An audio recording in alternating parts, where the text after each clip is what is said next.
ఈ వీడియోలో మనం అంతమయ్యే దశాంశాన్ని అకరణీయ సంఖ్య రూపంలోకి ఎలా మార్చాలో నేర్చుకుంటాము. Converting terminating decimals to fractions. అసలు అంతమయ్యే దశాంశము అంటే ఏమిటి? అంటే దశాంశ బిందువు తర్వాత పరిమిత సంఖ్యలో అంకెలను కలిగి ఉండి నిశ్శేషంగా ముగిసిపోయే దశాంశ సంఖ్య. ఉదాహరణకు 15.75, 0.5, 1.25, 3.5 వీటిని మనం అంతమయ్యే దశాంశాలకు ఉదాహరణగా చెప్పచ్చు. ఇప్పుడు మనం 15.75 అనే దశాంశాన్ని తీసుకుని దీన్ని అకర్ణీయ సంఖ్య రూపంలోకి ఏ విధంగా మార్చాలో నేర్చుకుందాము. సంఖ్య ఎంత మనకు 15.75. అయితే దీంట్లోని మనము ఎన్ని దశాంశ స్థానాలు ఉన్నాయో లెక్కించాలి. ఇక్కడ మనకు దశాంశ బిందువు తర్వాత మనకు 7, 5 అంటే 15.75లో 2 దశాంశ స్థానాలు ఉన్నాయి అని మనం చెప్పచ్చు. అయితే ఇప్పుడు ఏం చేయాలి అంటే దీన్ని అంటే 15.75ని మనం భిన్న రూపంలో రాసుకోవాలి. అది ఏ విధంగా అంటే లవంలోని 15.75లో అంటే దశాంశ బిందువును తీసివేసి అంటే 1575గా రాసుకోవాలి. అయితే మరి హారంలో ఎలా రాసుకుంటాము అంటే దశాంశ స్థానాలు ఎన్ని ఉన్నాయో అన్ని సున్నాలను మనము ఒకటి తర్వాత చేర్చి రాసుకోవాలి. కాబట్టి దీన్ని మనం 1575/100గా రాసుకోవచ్చు.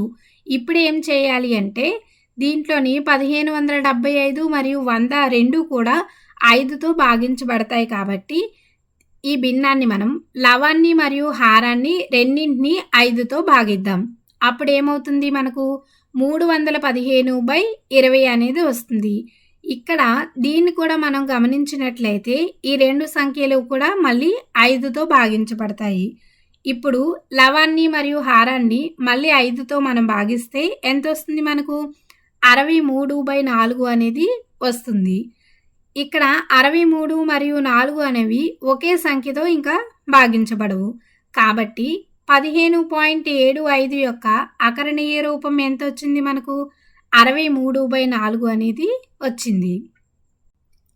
ఈ క్రింది దశాంశాలను p/q రూపంలో రాయండి అంటున్నారు. ఇక్కడ మనకు 3 ఉదాహరణలు అయితే ఉన్నాయి. ముందుగా మనం మొదటిది తీసుకుందాం. దీంట్లో ఎన్ని దశాంశ స్థానాలు ఉన్నాయి?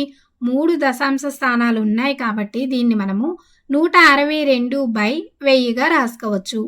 అయితే ఈ రెండు కూడా అంటే 162 మరియు 1000 రెండు కూడా సరి సంఖ్యలు, అలాగే 2తో భాగించబడతాయి. కాబట్టి లవాన్ని మరియు హారాన్ని 2తో భాగిస్తే మనకి ఎంత వస్తుంది 81/500 అనేది వస్తుంది. అయితే ఇక్కడ 81 మరియు 500 రెండు కూడా ఒకే సంఖ్యతో భాగించబడవు.